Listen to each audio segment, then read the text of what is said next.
OK.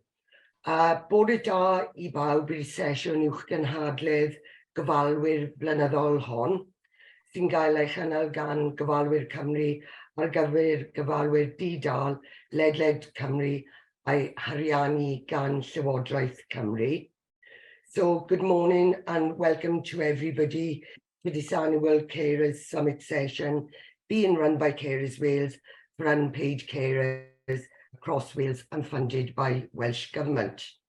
This year, this summit has been held over 3 weeks with a variety of different focus groups, which has culminated in today's plenary session. Shortly, we will be hearing from Julie Morgan, the Deputy Minister for Social Services, who has recorded a quick video for us.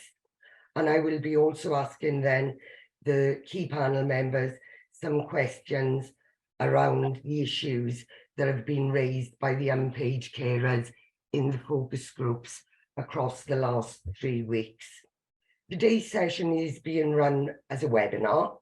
However, for those who've attended the various focus groups, we will be running a separate meeting after this just to hear what your feedback is. And we will also be publishing the beginning of next month report of the summit and a video of the summit as well. So just like to introduce now the Deputy Minister, Julie Morgan, who has done the video.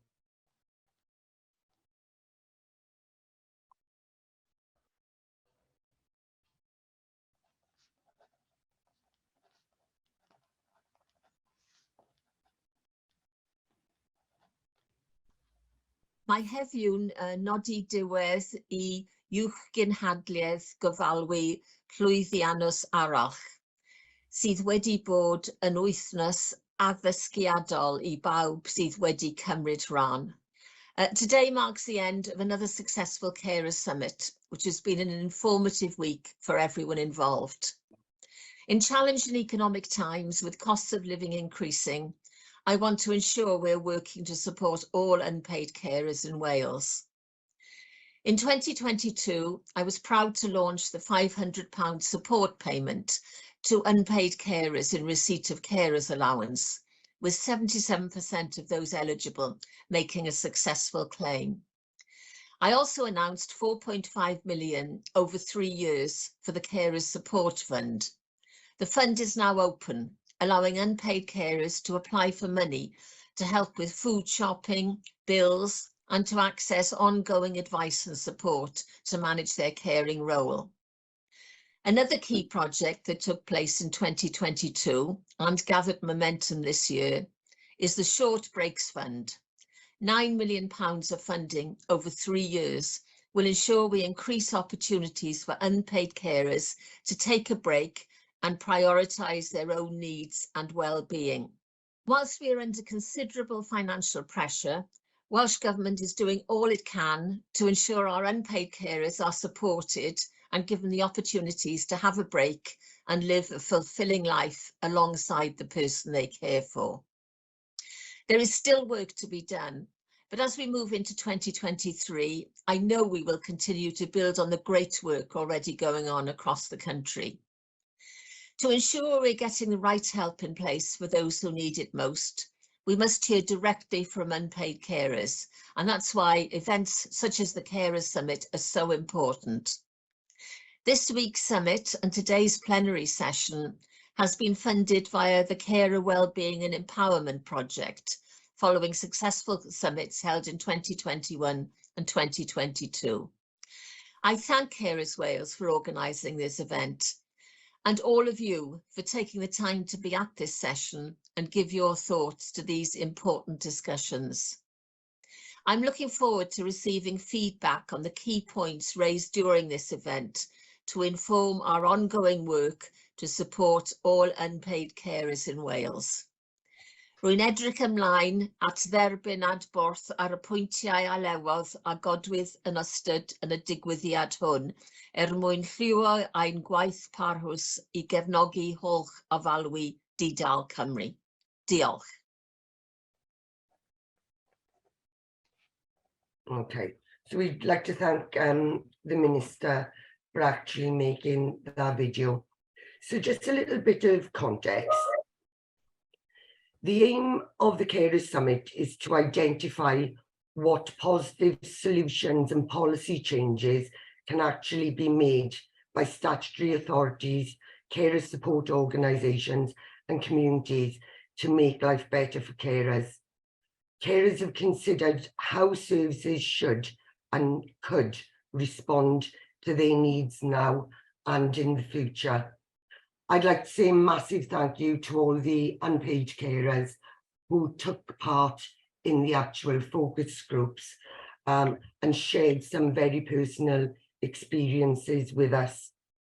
I will be posing today some questions to the key panel, which have been raised throughout the sessions this week. And I'm really pleased to say that we've been joined by some people who can make a real difference.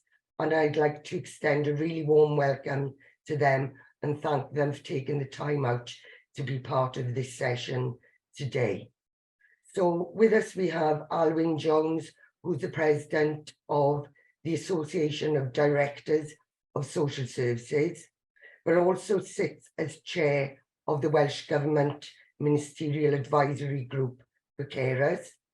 We have Councillor Norma Mackey, Social Care Spokesperson for the Welsh Government Local Government Association, but who is also a member of Cardiff Council.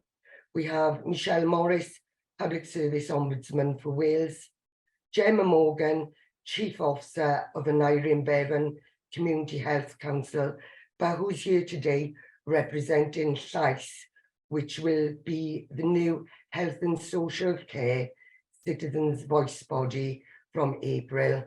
And last but not least, Helen Walker, Chief Executive of Carers UK.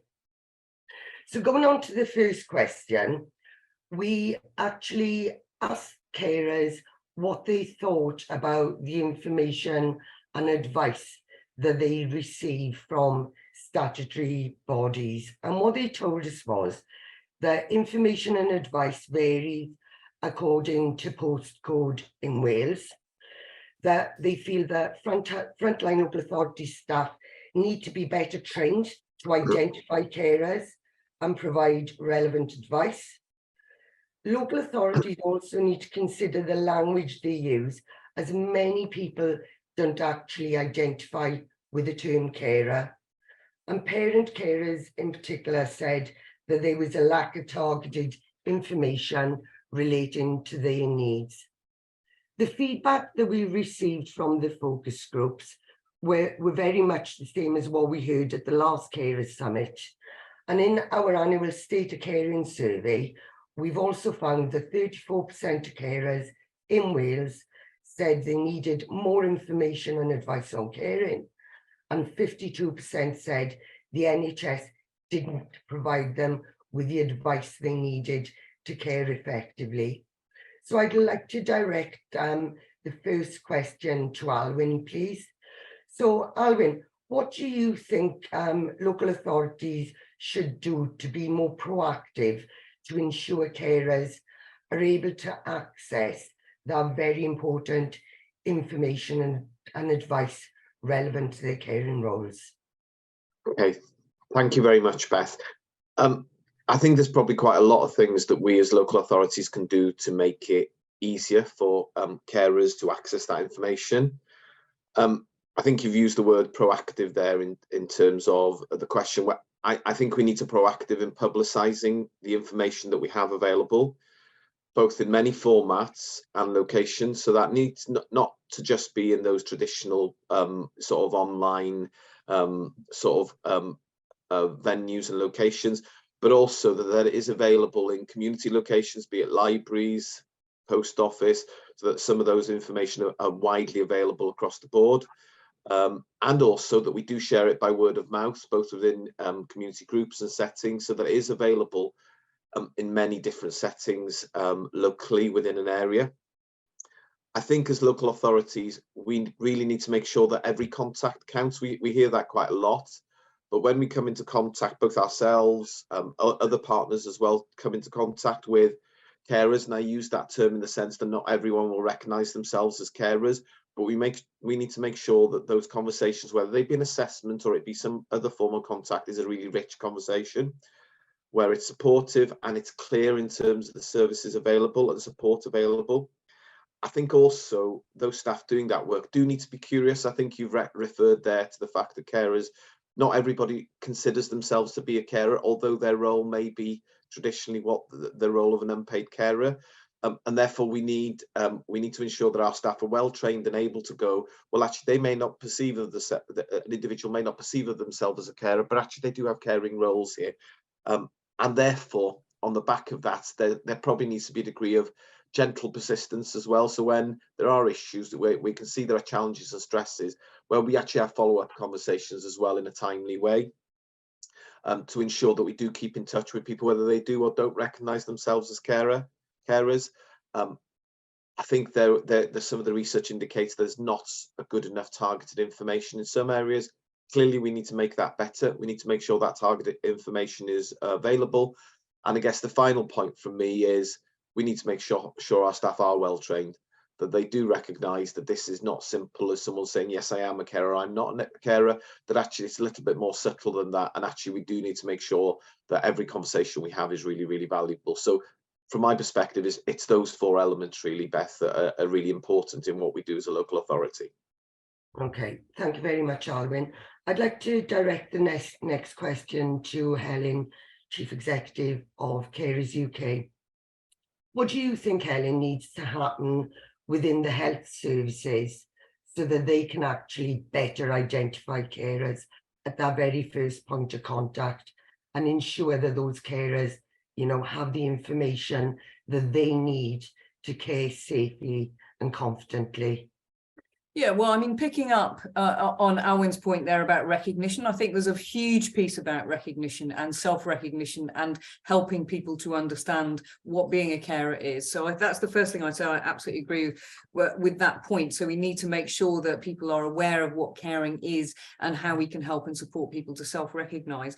I think there's lots of different points to that question. The first would be GPs recognising and noting that unpaid carers on their records, and I think we've got a real advantage having got carers to be in priority 6 of the COVID vaccine.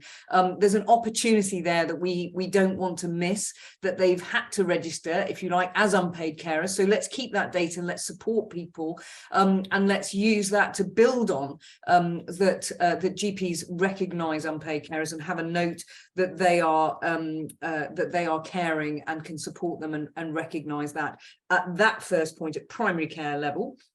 I think his hospital discharge is another key point. It's absolutely essential that carers are consulted at the point of hospital discharge.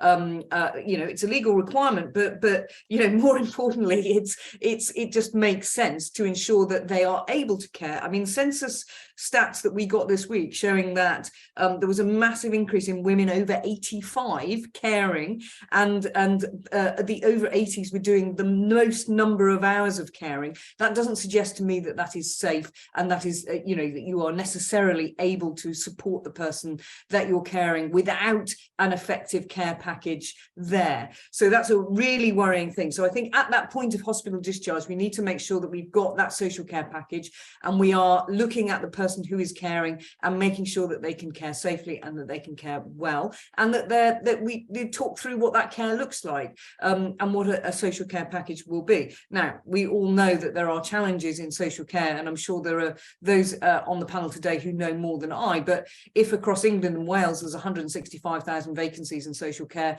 that's a big anxiety that you're not going to get the right social care package at that point of hospital discharge. So that is a big anxiety. To go back perhaps to your question a bit more clearly, I think there's another area that we might look at. We know that 1 in 3 NHS staff themselves are unpaid carer, and that's a higher percentage than in the general population. 1 in 5 to 1 in 7 working population generally are unpaid carers. Now that to me is a great opportunity, because if the NHS can look at and recognise the unpaid carers within its own workforce, they're much more likely to recognise an unpaid carer as they walk through the door of an NHS property. And that's the one place I can guarantee every carer is going to walk through with the person that they care for. So I think that's a really a good opportunity where we can value and recognise the carers within the NHS workforce. That would then help with that recognition piece. It would also help with the support that they get. And the last thing that I'll say, I don't want to overplay my part here, is that I think, is it 2/5 of carers are currently waiting for their own care, and they've been waiting over a year for their own care. Now that suggests to me again that they may not be able to care safely and well because they themselves are struggling with their own health and well-being because of the backlog for unpaid carers. So that for me is a big anxiety and something that kind of needs to be addressed in that whole kind of NHS health provision and support of unpaid carers if they are to support people safely and well. Brilliant, thank you, Helen. And following on from obviously identifying carers, there is a legal right in Wales that carers can have carers needs assessments. So we held a focus group on carers needs assessments, and what carers told us was that the actual term carers assessment can actually feel intimidating to carers. And though they are sometimes called what matters conversations, this was also felt to be ambiguous. Carers told us that, you know, it needs to be explained to them what a carer's needs assessment or what matters conversation is, or even renamed carer support conversations, because ultimately, you know, that is what a needs assessment is about looking for whether that carer does have a need for support or not. They also told us as well that finding information on carers needs assessment was difficult on many local authority websites.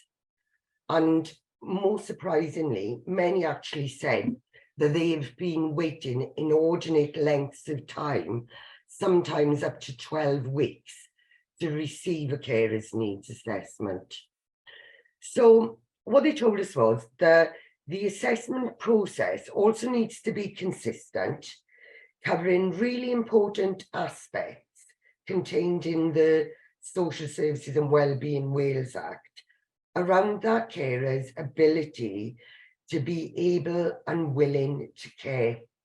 And carers also said as well that even when they had an assessment, they weren't actually receiving any copies of their needs assessment. So they couldn't actually challenge anything because they didn't know what was written on their assessment when they had it. We've been delivering at Carers Wales a Welsh Government funded project called Carer Aware, aiming to actually help that assessment process. And thus far we've trained 300 social workers across Wales to improve the delivery of those needs assessments. So this question is directed at Councillor Norma Mackey. How do you think the Welsh Local Government Association can ensure a more consistent approach to carers' needs assessments across Wales, including the content of those assessments and the timeframes about providing the assessment and the final copy of that assessment? Thanks, Beth. Yeah.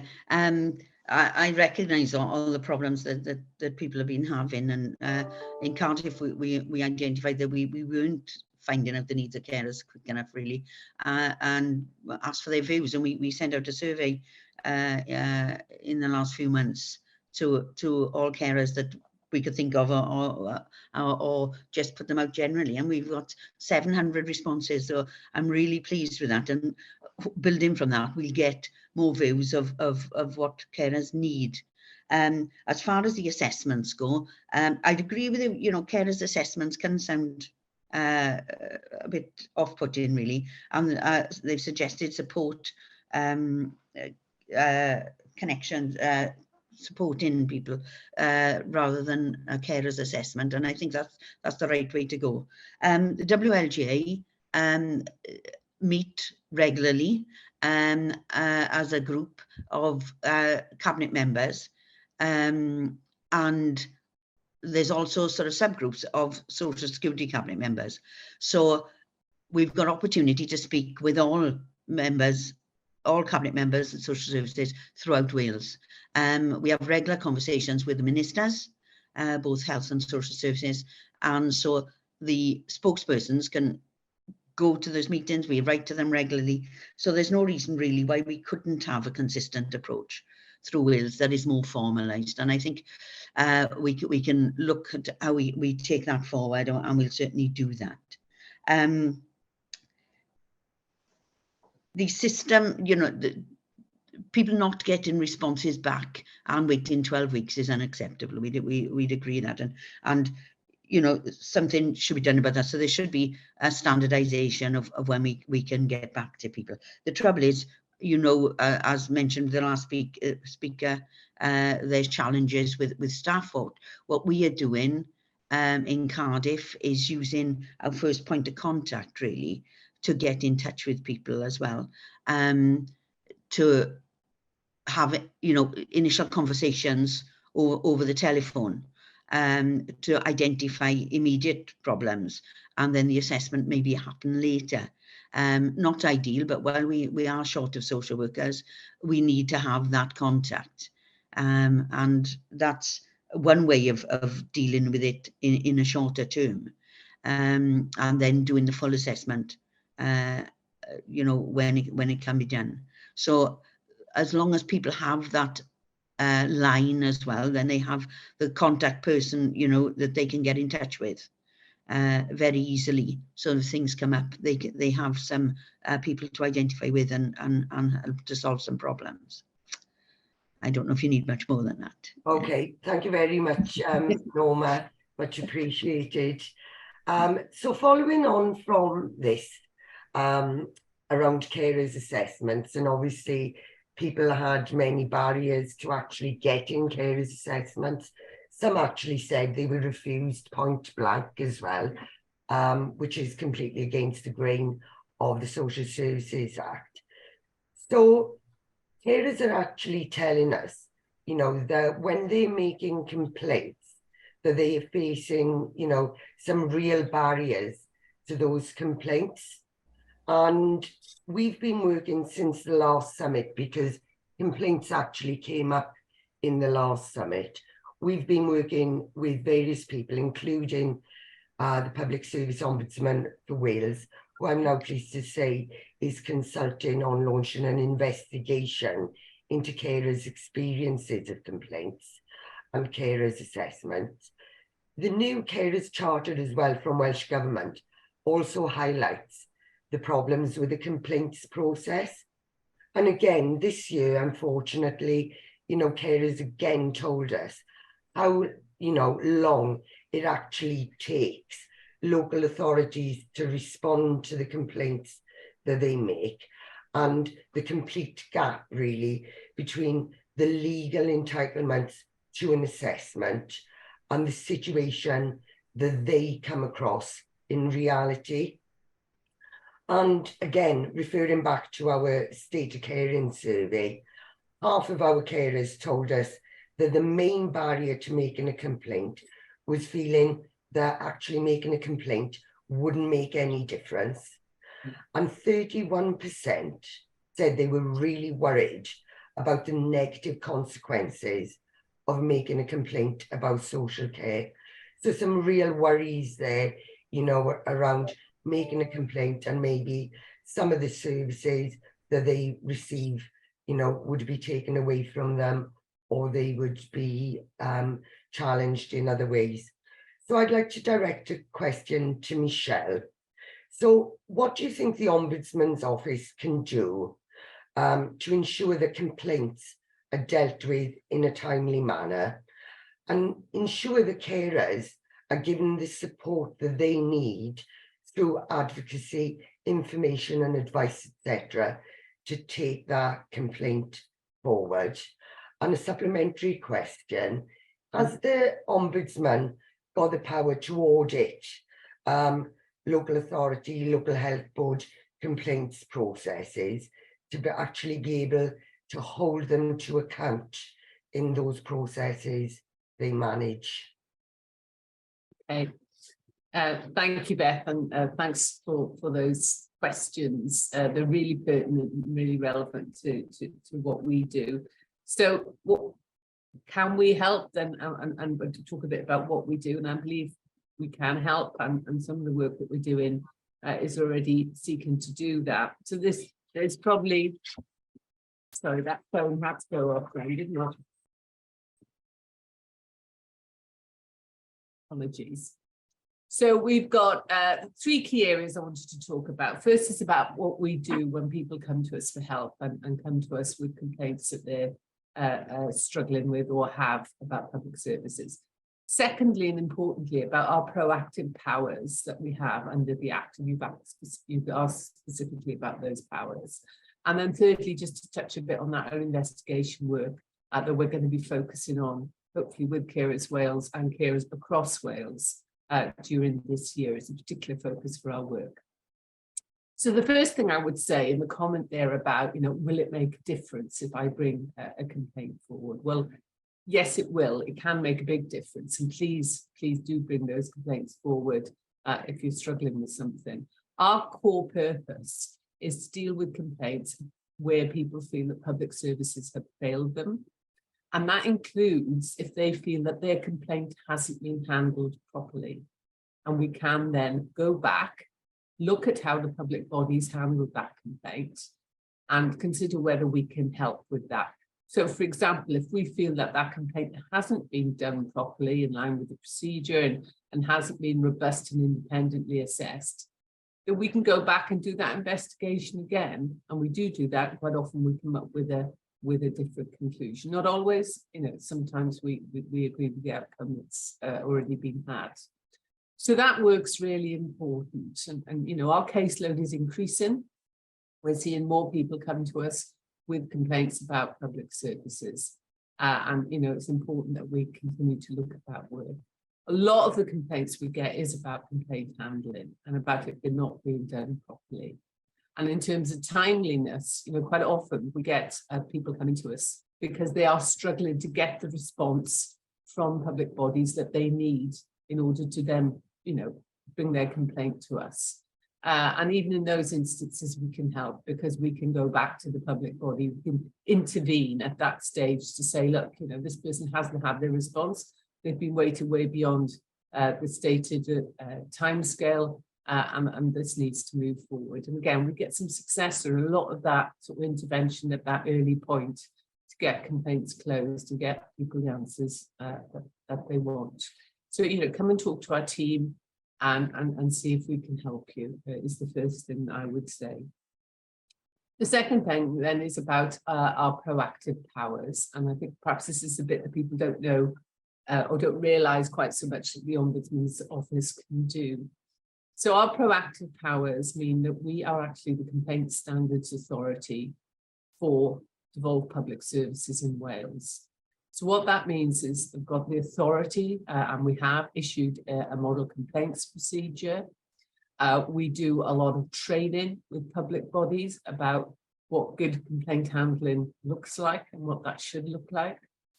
And most importantly, we're now able to publish on an annual basis data about complaint handling in the public sector. And prior to us having those powers, that data wasn't being published. And the first part of holding any organisation to account is being able to make data visible, publish it, and then monitor it and see whether we're seeing incremental improvement over time or whether things are getting worse.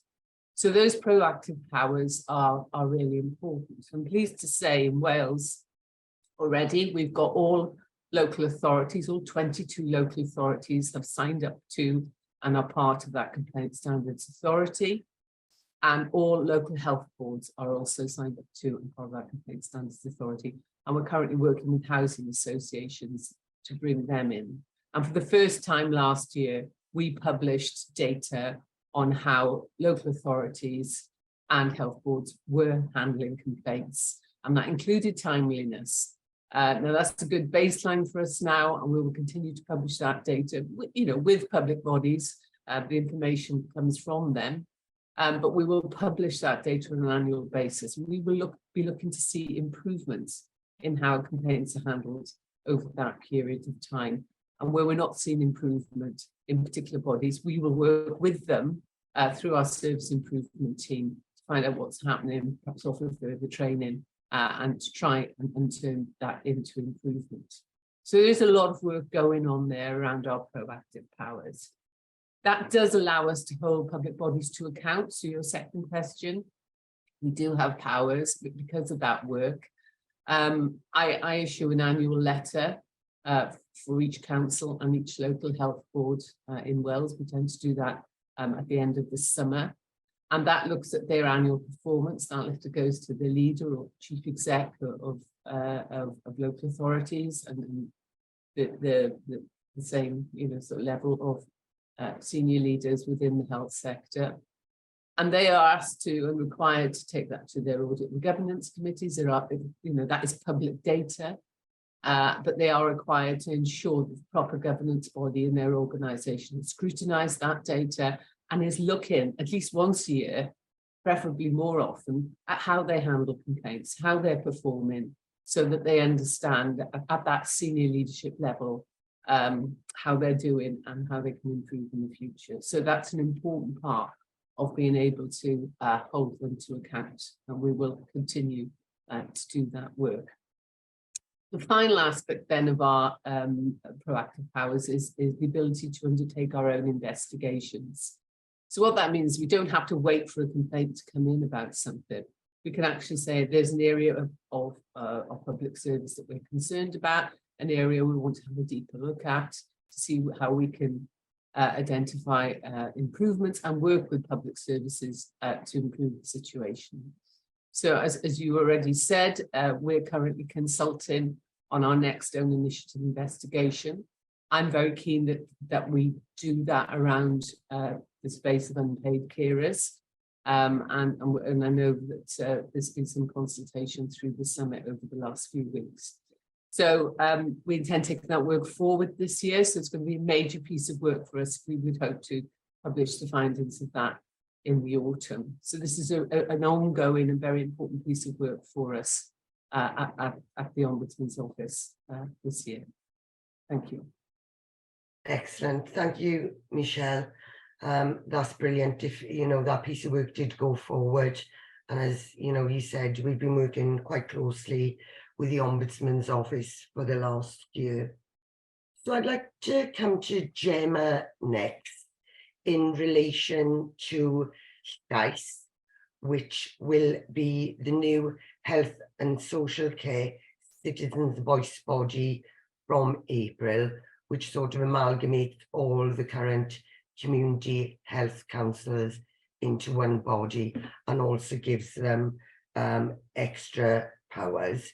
So we held a focus group with Gemma as part of the summit process, and the carers were actually pretty vocal in that they felt that the statutory duty for them to promote SCICE wouldn't actually happen because, it gives carers a body that they can actually go to make complaints.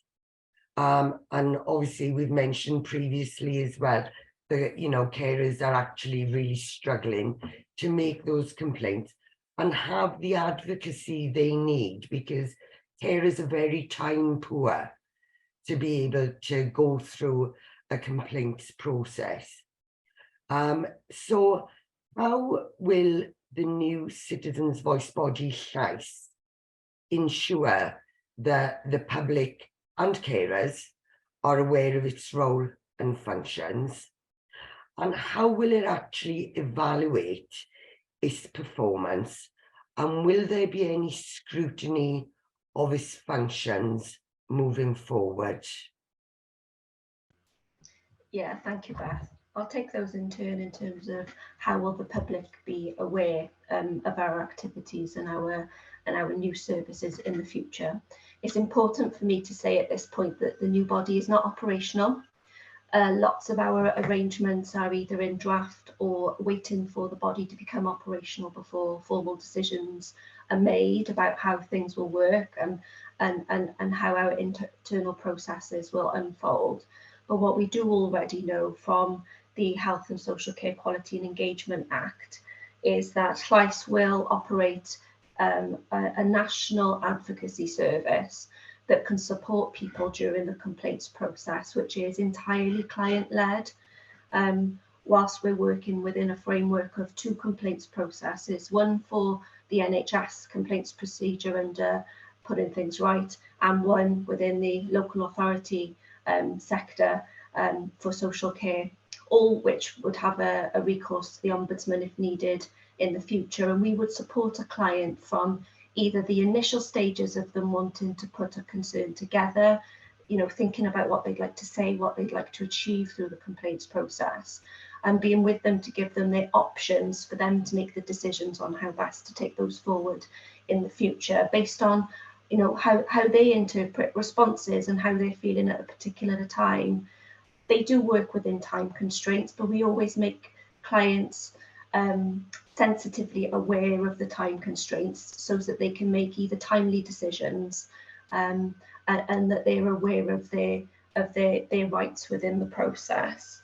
But we, as a new body, in supporting the NHS and local authorities to make people aware of us, it is a duty of local authorities and the NHS to promote the services of Llais. And whilst we wouldn't wish to always fall back on the fact that it is a legal duty, the key thing to encourage that promotion is our relationship and partnership building, so that local authorities and the NHS understand and value the collaborative approach that Llais will bring to share good practice, to share areas of improvement. And actually it will fall down a lot to our relationship management across Wales to ensure that local authorities and the NHS, you know, value our contribution and that they promote our services. But it will be a statutory duty in any given respect. So, you know, each website, each concerns literature must cite Llais as an advocacy service. They're available for the population. And I know, you know, just as an example, in the Ira Bevan area, I've had very constructive conversations with my local authority colleagues about how they promote us come the 1st of April. So that work and that relationship building is ongoing now as we exist as community health councils to make sure that the public are aware of who we are and why we're coming. But going into Llais, not just relying on the promotion of us through local authority and NHS partners, we will have active plans to engage with communities at major regional and local events, whether that's, you know, big fairs, big events that draw in a national population, but we'll also go into communities as well. So where we know of local carers groups or other condition-specific groups, we actively ask our community where these groups are, like through our volunteers, to say, can we come and talk to you about who we are as CHCs at the moment, but also what Llais will be in the future when we have a rollover social care as well as the NHS. In terms of how we will quality assure our activities in the future, we know that we will have a governance framework set for the national board. It will have internal and external audit and review plans. So we would internally and externally quality assure our functions, our efficiency and our resources. but we'll also be transparent in how we publish and report on our activities from day to day. So if we did a visit to a specific site, it's intended that those visiting reports or those engagement reports or survey reports will be published, as would the response from the health and social care provider who it's about, so that the public can see in a transparent way how we've acted on the things that they want us to, and what the NHS and local authorities have said in return, so that we can demonstrate our positive impact on people's behalf. I think that covers most of your points at this step. Is there anything else that you would have liked me to have covered? No, that's excellent. Thank you, Gemma. It'll be interesting to see, you know, how SAIS is being promoted out there to the general public moving forward, because it will be, you know, an extremely important advocacy service, especially for carers, to get their voices heard loud and clear. So we actually also held a number of focus groups actually, with carers of those looking after people with mental ill health, with carers from minority ethnic backgrounds, and with carers as well from the LGBTQ plus community, as well as parent carers. And this, after I give the background, this next question will be directed at Councillor Mackie and at Alwyn. So what these carers in particular told us was that there seems to be a lack of peer-to-peer support. So groups that these carers can actually join, carer groups, so that they can have that peer-to-peer support, which is so important to them. That there need to be sort of materials, resources, practical help, etc., for them as carers to respond to the needs of these specific communities. For example, parent carers actually told us, you know, that there are very, very few peer-to-peer support groups within their sort of age range from local authorities. What they told us was that there seems to be a lot of sort of help and support out there for young carers and older carers, but nothing for the in-between groups. They felt there was a need to be much better multi-agency working and staff training, especially in relation to the Black and minority ethnic groups. Lack of recognition of caring roles and lack of information, again, coming from health professionals, despite, you know, there being obviously clear rights within the Social Services Act, but also through the Mental Health Wales measure. That the term carer within these groups is far less likely to be recognised, which is another barrier. And there seems to be sort of gaps within various pieces of legislation and the integration of that working. So, Alwyn, if I can come to you first, how do you think local authorities and Welsh Government can ensure that all their communications and information services are effectively reaching out to all these carers? Okay, thank you very much for the question. Responding to what you say, I think there's quite a bit in there in terms of how we as local authorities and the Welsh Government more broadly need to respond. I think in very simple terms, the communication we make needs to be able to reflect the characteristics of those individual communities. So I guess one standard message, whether it be in a leaflet or communication, is not necessarily one that is going to fit all. So we need to target our communications in such a way that it is able to reflect the characteristics of those individual communities, both in terms of visually how they look, but also how, whether that be in language or other means, we actually are able to communicate those messages. So they actually need to recognise we need to be able to communicate many different ways. It's been said a number of times this morning in terms of the communications as well, But we also do need to recognise that all our communications can't just happen digitally or via platforms such as this, which are really, really valuable. But we also need to make sure we actually access communities directly in a comfortable space for those communities, and being able to have a conversation around whether the term carer is the right one, or have conversations about their roles within that communities and how best to feed information and support into that community in such a way that it is actually valuable. In what was said a moment ago by yourself, Beth, I think you also noted that there are not strong enough support, peer-to-peer type support. I think the very simple answer to that is we need to think about that, and we need to address that. And we potentially need to find ways, whether it be through funding or individual support, in order to be actually able to take that forward. And we need to be imaginative about that. In some areas, it will be possible to take that peer-to-peer support within a town or a larger area.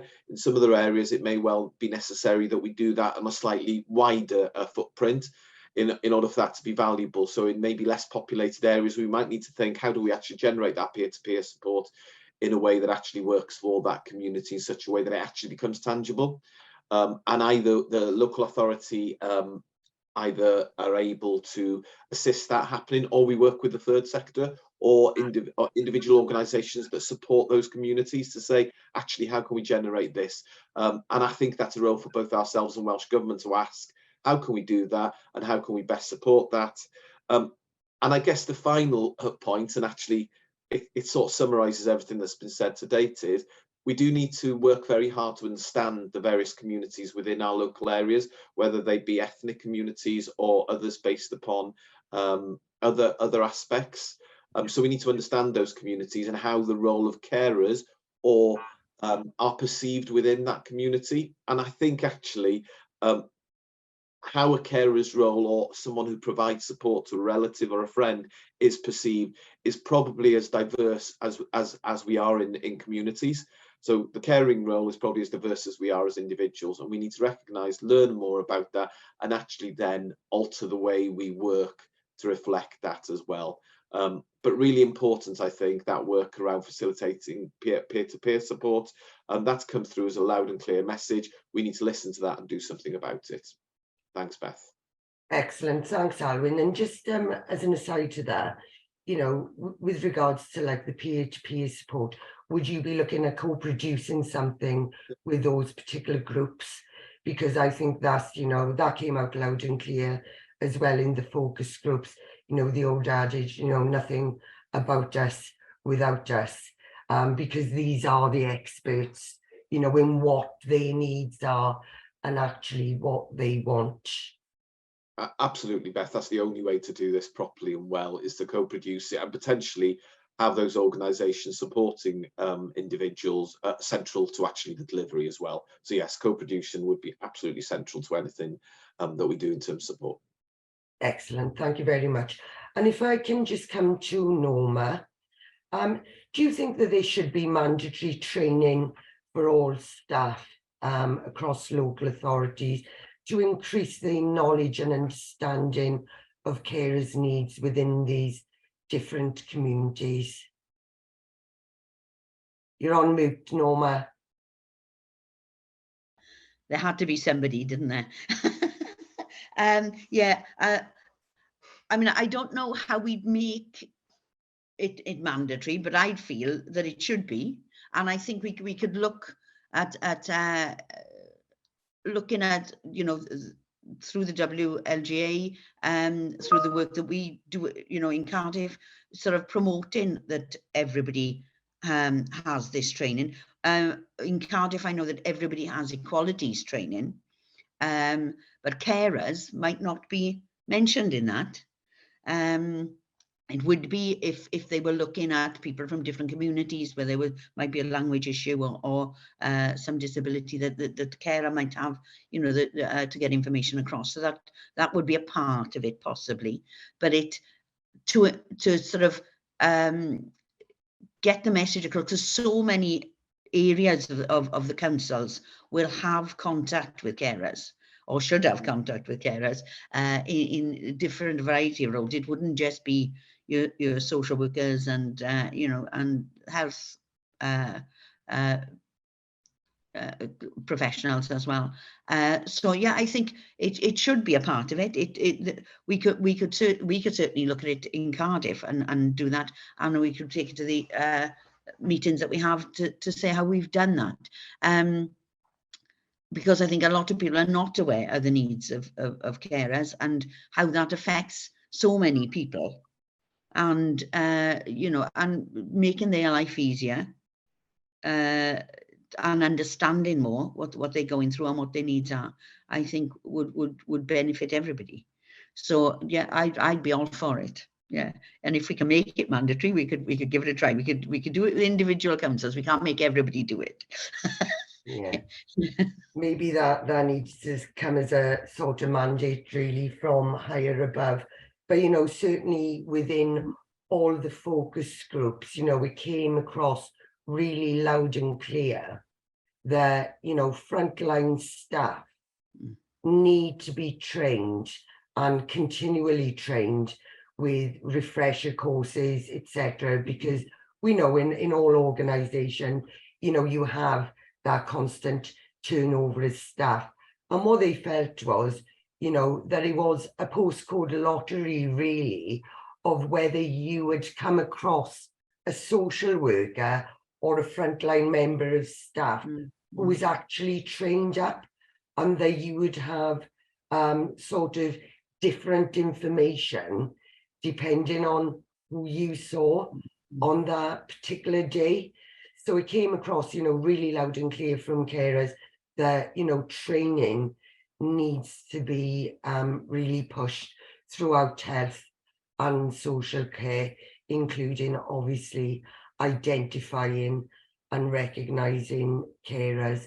It's got a few minutes left, but one really interesting sort of conversation we had during one of the focus groups was that when statutory organisations are undertaking sort of new initiatives or making decisions on services for carers, or actually other services as well, do you think that there should be some sort of a carer impact assessment? So if a local authority was commissioning a new service, that they would look at whether that service would have positive or negative effects on carers, much along the lines of sort of equality impact assessments that need to be undertaken. So I'm going to put somebody on the spot. Gemma. Thank you. I'm quite happy to offer lived experience of this, because our current role as CHCs is to advise NHS providers of how to appropriately manage service change, service developments and service variations. And what we always advise of as good practice is a robust and full equality impact assessment throughout the 9 protected characteristics. And adding in socio-economic duty and the Welsh language. So we as a service who reviews service change and service developments from a patient or population's perspective, we clearly seek this information from NHS providers. And obviously the national principles for service change have been signed up to by local authority partners also. And whilst there is no legal duty on them to consult or engage on people in social care developments, they have signed up to the national principles for for service change and development, at which point the equality and diversity impact assessments should also apply. So I would strongly support that type of production and that type of impact gathering to be done at the outset, and also reviewed as the service is developing, as it's hearing from people, so that they can sense check throughout the whole project. We review it as a CHC, and that will be one of the functions of TWICE as well, is in NHS service developments. So we're retaining that type of ability when we make representations in the future. Excellent. Thank you very much, Gemma. Just to wrap up this session, and thank you very much, everybody.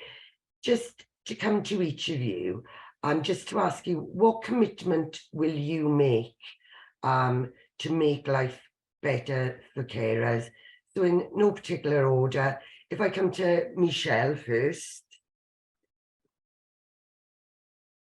I think our commitment, I'd come back to the work that we want to do this year on our own initiative investigation. We want to focus in much more closely on the experience of carers and look at concrete ways in which we and other public bodies can help them more, get through services and get access to services and get their issues addressed more easily in the future.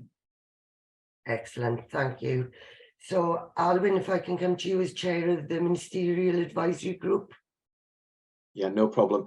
I think on a personal level, one of the most important things for that group, the Ministerial Advisor Group, is that we make sure that there is carer representation as part of that group. So one commitment, as soon as possible, actually, and we've already started work on that, is that we do actually get carer representation on that group. We recognise it probably won't be a representative from every single community, but it will be a start, and that's very important that we actually have that carer representation as part of that group. And on a local level, so I work in Wrexham as my base area, is actually try and listen to the messages that actually we've discussed about today, and actually how we make sure that actually we make changes tangibly, locally. I've heard the message that's come very loud and clear to me today, and something I've heard is that message around peer-to-peer support for different groups, and actually that's something I'll take back locally and ask, actually, what are we doing about that, with a view to doing something about it, and as you said, Beth, co-produce the solutions. Excellent, thank you very much, Alwyn. Councillor Markey. I've got sound. Yes, definitely on the carers assessment. I will speak of the WLJ about maybe changing the name and see if we can get a name change, and that we can get some sort of timelines that would work for people, or a different way of doing it, so that there's an initial assessment where people are supported and have got contact, even if we haven't got the people to go out and do the full assessment first off. I'm waiting to see when we get the report, that we look at all the results of our assessment, our survey that went out. 700 carers should be giving us a lot of information, so we will be working on what they've said. Training for everyone, again, certainly we'll do it in Cardiff and ask that carers will be looked at, and again the peer-to-peer support, as well as Alwyn was saying, I think is something we need to sort of try and improve. Thank you very much, Norma. Gemma, quickly. Thank you. CHC's handing over to Llais. Our commitment will be that we actively seek, we listen and we act when we hear about things, and the new body will give us an opportunity to map voices across Wales and be able to identify gaps and needs in different pockets of the community. So from a national picture, we'll be able to act much more appropriately across the whole of Wales. Excellent, and as you all know, Carers Wales is more than happy to work with you all on this. And I'll just leave the last word to our Chief Executive, Helen. Thanks very much, Beth. Well, I'd say just two things. Firstly, on the equality impact assessment, where Gemma was referring to the 9 protected characteristics, rather than have a bespoke carer impact assessment, I would like caring to be the 10th protected characteristic. So that would be my biggest goal. And in terms of your question, what will I do to make life better for carers? It's kind of my job description. It's what I do on a day-to-day basis, and it's what Carers UK, Carers Wales, Carers Scotland, Carers Northern Ireland strive to do, and we will continue to do so. And I'm very heartened to hear what people have said today, that they will take things back and make a difference. And for me, actually doing something on the ground is what's important. So a very heartening morning to listen to you today. Thank you very much. And just final word from me, just a massive thanks to all of you for actually taking the time to come along to this plenary session. Diolch yn fawr.